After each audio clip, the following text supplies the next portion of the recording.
Saudara, Pengadilan Negeri Jakarta Selatan mulai menggelar sidang pra-peradilan yang diajukan oleh ex-Jampitsus Febri Adriansyah. Apa saja yang digugat oleh tim hukum Febri dan bagaimana peluangnya untuk lolos dari kasus tindak pidana pencucian uang yang menjeratnya? Kita akan tanyakan kepada kuasa hukum ex-Jampitsus Febri Adriansyah, Alfon Kurnia Palma, dan juga nanti akan bergabung bersama kita di sini praktisi hukum yang juga merupakan aktivis anti korupsi Saur Siagian. Selamat petang Bang Alfon, Bang Saur. Sore Mbak, selamat sore Bang Saur. Ya, salam sehat untuk Anda dan juga keluarga. Saya ke Bang Alfon terlebih dahulu. Bang Alfon, jadi apa yang paling dipersoalkan dalam gugatan pra-peradilan pertama ini? Ya, terima kasih. Pada dasarnya sebenarnya ini kan ingin menguji ya, apakah memang tindakan secara prosedural yang telah dilakukan oleh aparat penyidikan itu sudah sesuai dengan due process of law. Dalam konteks ini ada 4 tahap sebenarnya yang dinilai menjadi suatu persoalan dalam konteks prosedural. Pertama-tama terkait dengan penggeledahan dan penyitaan ya yang dilakukan dalam satu hari, yaitu pada tanggal 8 Juli. Dan kemudian yang kedua terkait dengan penetapan tersangka dan kemudian terkait dengan pencekalan.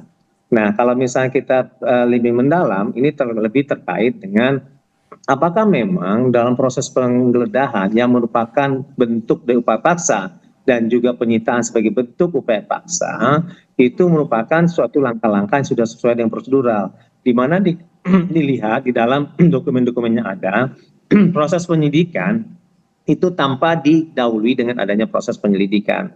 Nah, di dalam perkap sebenarnya sudah dikatakan dan juga lebih rincikan di dalam peraturan Kabar Reskrim ya, terkait dengan adanya penyelidikan. Itu kan harus ada terlebih dahulu tentang rencana penyelidikan dan kemudian juga adalah laporan hasil penyelidikan. Nah, dari situlah akan dilakukan gelar perkara yang kemudian akan ditetapkan sebagai tersangka atau tidak. Nah, ketika itu sudah ditetapkan dalam proses penyidikan, itu baru dilakukan upaya-upaya paksa sebagaimana dimungkinkan dan itu dibutuhkan dalam proses penyidikan. Nah, hal-hal seperti ini yang tidak ada. Begitu juga dengan penyitaan. Nah, terkait dengan penyitaan ini kan kalau misalnya dilihat, ada beberapa hal juga tidak berhubungan dengan dugaan tindak pidana. Di samping juga ada barang-barang pribadi yang sebenarnya itu tidak tepat untuk disita. Kemudian juga dalam penggeledahan dan penyitaan itu tidak adanya surat izin terlebih dahulu dari pengadilan negeri. Nah, di mana bisa diketahui bahwa pada saat ini proses penggeledahan itu tidak mengakomodir ya adanya keadaan yang apakah di situ tidak memperlihatkan ada lokasi dan dasar fakta yang sah, dan kemudian juga penggeledahan melampaui cakupan yang diizinkan dan cacat prosedural karena tidak mengajukan dari tanda pengenal. Nah, sebenarnya masih banyak lagi yang harus bisa disebutkan bahwa terdapat cacat prosedural yang dilakukan oleh aparat penegak hukum ketika itu. Itu kira-kira Mbak. Dan dari dasar keyakinan tim hukum inilah yang pada akhirnya dalam petitum tadi disampaikan bahwa pertanyakan keabsahan dalam penetapan tersangka, pertanyakan upaya paksa penggeledahan dan permintaan pengembalian barang yang disita. Tapi sebenarnya apa saja barang yang sebenarnya ingin diminta untuk dikembalikan ketika pra-peradilan ini pada akhirnya sudah mendapatkan keputusan? Maaf Mbak, saya kurang jelas ya mendengar suaranya ya. Bahwa kalau misalnya ingin dijelaskan seberapa besar kami menilai bahwa ini akan dikabulkan, kami menilai sangat jelas ya bahwa peluangnya sangat tinggi gitu kan. Karena kami mengatakan demikian, karena ini kan tanpa adanya prosedural sebagaimana dilihat dalam proses penyelidikan. Nah, ternyata dalam proses penyidikan itu tanpa ada proses penyelidikan gitu kan. Begitu juga penyitaan, begitu juga dengan penetapan tersangka tanpa adanya pemeriksaan sebagai calon tersangka. Nah, ini kalau misalnya dilihat dalam timeline-nya ya, untuk penggeledahan dan penyitaan saja itu dilakukan pada 8 Juli. dan kemudian penyitaan dan penetapan tersangka itu pada 10 Juli dan kemudian cekalnya di 10 Juli. Artinya ada tentang waktu 3 hari cuman sehingga Baik, adanya ya. penetapan sebagai tersangka. Ya, Nah, Bang ini Alfon, saya merupakan sudah suatu mendapat hal yang poinnya. sangat janggal sih dalam Baik. suatu proses penegakan hukum. Itu kira-kira, Mbak. Ada kejanggalan dalam proses penegakan hukum, terutama terkait penetapan, pencekalan, penggeledahan hingga penyitaan barang yang ada di rumah ex-Jampitsus Febri Adriansyah. Saya ke Pak Saur. Pak Saur, menurut Anda, tanggapan Anda soal Febri Adriansyah yang tidak pernah dipanggil atau tidak pernah melalui proses penyelidikan, dalam hal ini tidak pernah diperiksa menjadi saksi. Apa tanggapan Anda? Memang kita bukan kuasa hukumnya. Polda ataupun tim 9 kejaksaan. Kalau tidak salah ada 2 pra-peradilan dari kawan-kawan, juga menyangkut penyidikan di Polda Metro dan Kortas dan juga di kejaksaan gitu ya. Nah, saya kira mereka secara resmi atau secara sah akan menjawab mungkin besok kalau tidak salah. Namun dari beberapa informasi yang dirilis sebelumnya, kalau yang di Polda Metro itu kan sudah hampir 2 tahun sebenarnya dilakukan penyelidikan, sehingga dengan bukti yang cukup kemudian mereka menetapkan tersangka. Nah, kalau yang di kejaksaan yang sempat heboh itu kan Valentina, sempat ada rilis Kapus Pen, itu belum tersangka, kemudian dirilis, kemudian nggak berapa lama malamnya kemudian tersangka. Nah, kelihatannya penyidik di di tim 9 memastikan harus diperiksa dulu, kemudian setelah itu ditetapkan tersangka. Makanya mereka di tanggal yang sama memeriksa, malamnya kemudian ditetapkan tersangka. Jadi KUHP mengatakan sebelum ditetapkan tersangka diperiksa dulu. Nah, itu sudah dilakukan.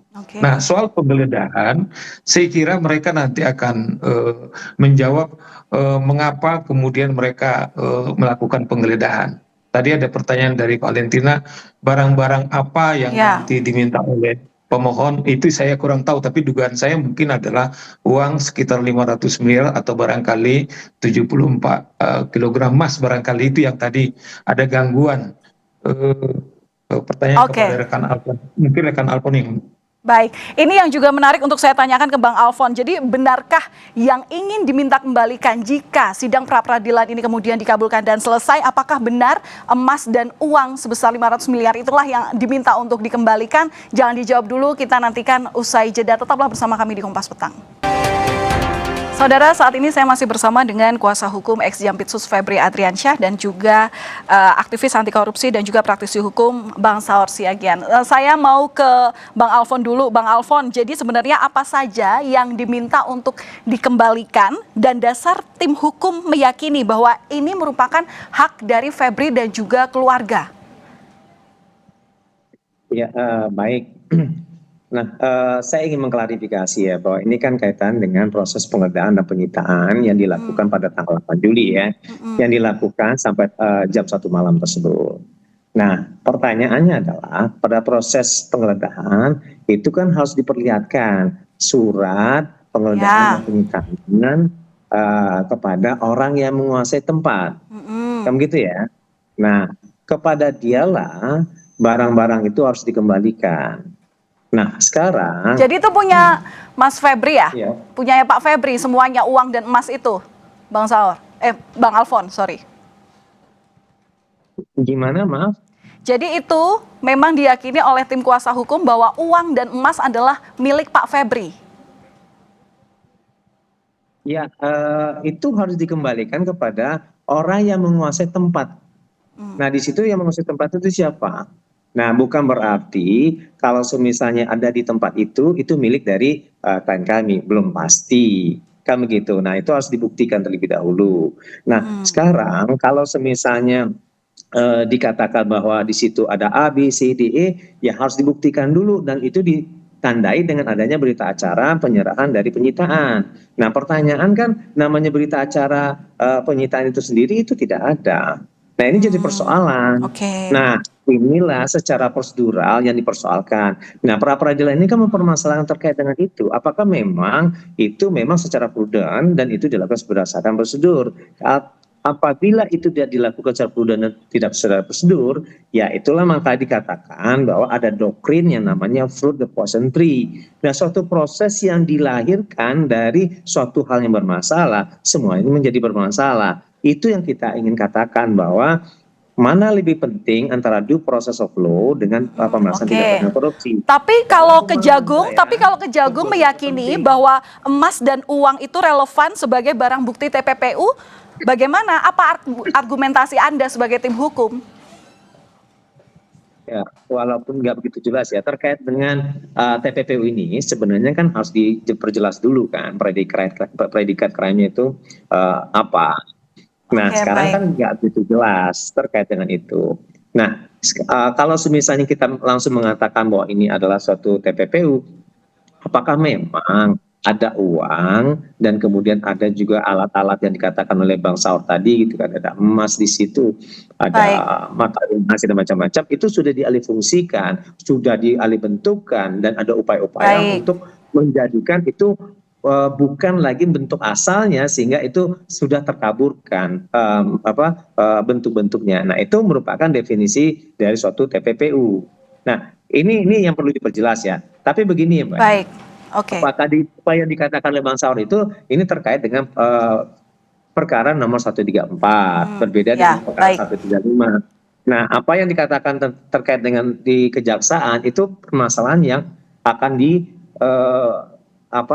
diproses besok dalam perkara 135. Itu stressingnya di kejaksaan. Baik, itu adalah di pra-peradilan kedua yang akan digelar esok di Pengadilan Negeri Jakarta Selatan.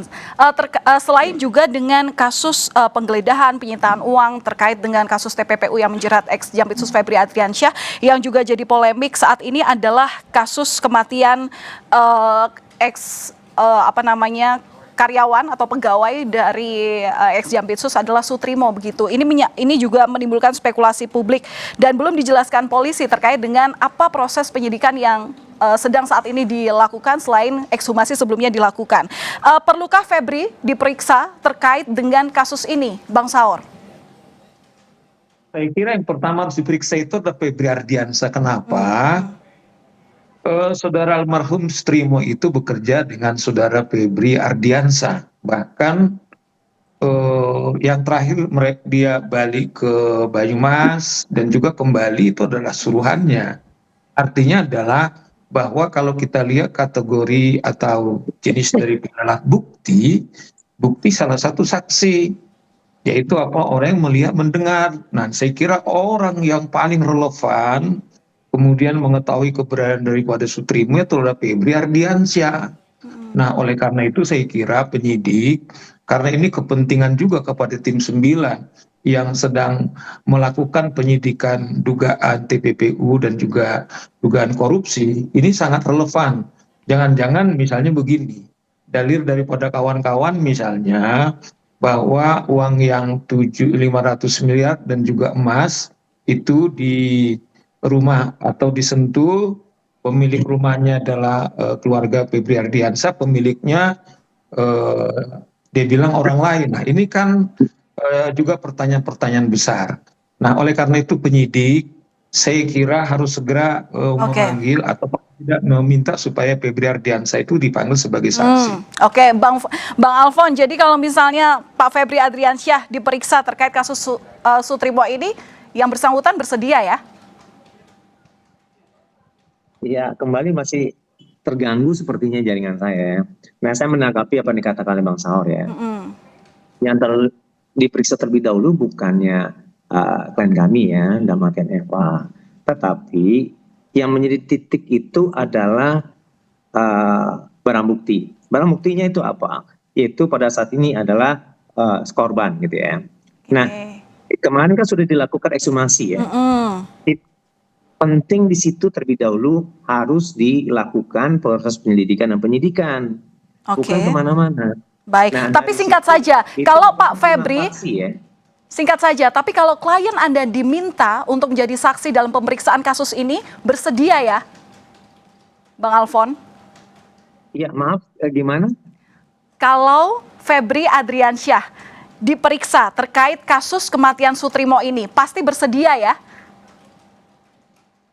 Ya, kalau misalnya klien kami itu diperiksa untuk dugaan adanya tindak pidana pembunuhan gitu ya, ini harus dipastikan terlebih dahulu gitu kan, terkait dengan Baik, apakah memang ini ada permasalahannya atau tidak, ada keterkaitannya atau tidak gitu kan. baik, Nah itu makanya kalau kami lebih menilai bahwa jangan berpraduga terlebih dahulu, tetapi pastikan berdasarkan bukti yang ada. Apa bukti yang ada? Yaitu hasil eksaminasi. Nah, ketika di situ sudah baik, ada, barulah dilakukan langkah-langkah selanjutnya untuk memastikan apakah ini ada keterkaitan, apakah ini baik. ada keterhubungan, di sini ada bukti, barulah semua pihak itu akan diperiksa. Begitu Baik, kira-kira, Pak. baik, dan kita nantikan seperti apa penyelidikan yang saat ini sedang dilakukan pihak kepolisian. Terima kasih sudah memberikan keterangan kepada kami di Kompas Petang. Kuasa hukum ex Jampitsus Febri Adriansyah, ada Bang Alfon Kurnia Palma, dan juga Bang Saur Siagian selaku praktisi hukum dan juga aktivis anti korupsi. Terima kasih, Bapak-Bapak.